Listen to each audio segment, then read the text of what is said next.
अलविदा शशिकला। दुखद समाचार। हिंदी सिनेमा की मशहूर अभिनेत्री शशिकला का निधन हो गया है। दिग्गज अभिनेत्री शशिकला ने 4 अप्रैल 2021 रविवार को अंतिम सांस ली। वह 88 वर्ष की थी। ईश्वर उनकी आत्मा को शांति प्रदान करे। उन पर लिखी गई पुरानी पोस्ट से आइए उन्हें याद करते हैं। अलविदा शशिकला। ताउम्र उतार चढ़ाव से जूझती रहीं। खलनायिका के रूप में शीर्ष पर पहुंचने वाली शशिकला को उस दौर के दर्शक आज भी भूले नहीं हैं। शशिकला भी अपने समय की मशहूर खलनायिका रहीं। वे नर्तकी भी थीं और उन्होंने नायिका की भूमिकाएं भी की। फूल और पत्थर में वे नर्तकी और खलनायिका थीं। अभिनेत्री शशिकला का जन्म 3 अगस्त 1933 को शोलापुर, महाराष्ट्र के एक परंपरावादी मराठी जवलकर परिवार में हुआ था। उनके पिता कपड़े के कारोबारी थे और 3 भाई और 3 बहनों में वह माता पिता की 5वीं संतान थी। बीते हुए दिन ब्लॉग में शिशिर कृष्ण शर्मा जी को दिए इंटरव्यू में शशिकला जी के अनुसार, वक्त बदला, पिताजी ने मेरे चाचा के बेटे को पढ़ने के लिए इंग्लैंड भेजा, जिसकी वजह से खर्चे बेतहाशा बढ़ गए। उधर कारोबार में ज़बरदस्त घाटा हो गया और हम सड़क पर आ गए। मैं सार्वजनिक गणेशोत्सव के कार्यक्रमों में हिस्सा लेती थी और एक अच्छी अभिनेत्री मानी जाती थी। इसलिए लोगों की सलाह पर हमारा परिवार मुंबई चला आया ताकि मैं फिल्मों में काम करके पैसा कमा सकूं। ये आज़ादी से कुछ साल पहले की बात है। शशिकला की उम्र उस वक्त करीब 11 साल थी। उस दौर में सिनेमा में उर्दू का बोलबाला था। शशिकला के मुताबिक उर्दू तो बहुत दूर की बात, उनकी हिंदी भी साफ नहीं थी और फिर उम्र भी ऐसी कि न छोटों में न बड़ों में, ऐसे में काम मिलना आसान नहीं था। उन दिनों नूरजहां फिल्म जीनत में अपनी बेटी के रोल के लिए किसी नई लड़की की तलाश में थी। शशिकला उनसे मिली, इंटरव्यू दिया, लेकिन जुबान की वजह से पास नहीं हो पाई। फिल्म जीनत के निर्माता निर्देशक नूरजहां के शौहर सैयद शौकत हुसैन रिजवी थे। उन्होंने शशिकला को फिल्म की कव्वाली आहें न भरी शिकवे न किए में बैठाने का फैसला किया, जिसमें शशिकला का साथ आगे चलकर श्यामा के नाम से मशहूर हुई अभिनेत्री बेबी खुर्शीद और एक अन्य लड़की शालिनी ने दिया था। शशिकला के अनुसार उन दिनों स्क्रीन टेस्ट इसी तरह लिया जाता था। शौकत साहब ने वादा किया था कि हम तीनों में से जो भी लड़की उस टेस्ट में सबसे अच्छा काम करेगी उसे 20 रुपये इनाम मिलेगा, और वो इनाम मैंने जीता। उन 20 रुपयों में हम सभी भाई बहनों के लिए नए कपड़े खरीदे गए।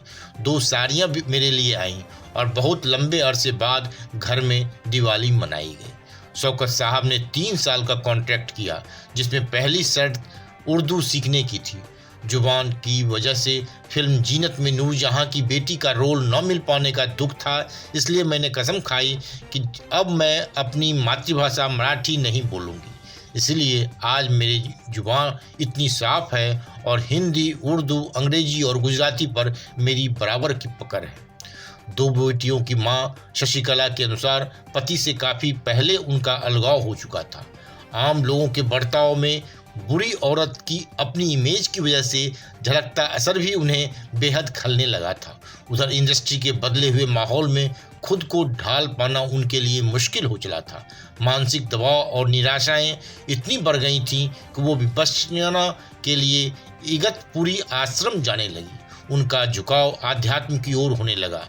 शशिकला का कहना है, साल 1988 में बनी फिल्म घर घर की कहानी के दौरान घटी कुछ घटनाओं ने मुझे ऐसी चोट पहुंचाई कि मैंने फिल्मों से अलग हो जाना ही बेहतर समझा। मैंने मुंबई छोड़ दिया और शांति की तलाश में जगह जगह भटकने लगी। 4 धाम यात्रा की, ऋषिकेश के आश्रमों में गई, लेकिन सिर्फ द्वारकापुरी और गणेशपुरी के रमन महर्षि के आश्रम में जाकर मुझे थोड़ी बहुत शांति मिली, वरना बाकी जगह सभी जगहों पर धर्म को एक धंधे के रूप में ही पाया। शशिकला की छोटी बेटी शैलजा उन दिनों को कोलकाता में रहती थी। एक रोज बेटी के एक पारिवारिक मित्र के जरिए शशिकला मदर टेरेसा के आश्रम तक जा पहुंची। शशिकला का कहना था, एक तो अभिनेत्री, ऊपर से बुरी औरत की इमेज। पहले तो सभी ने मुझे शक की नज़र से देखा।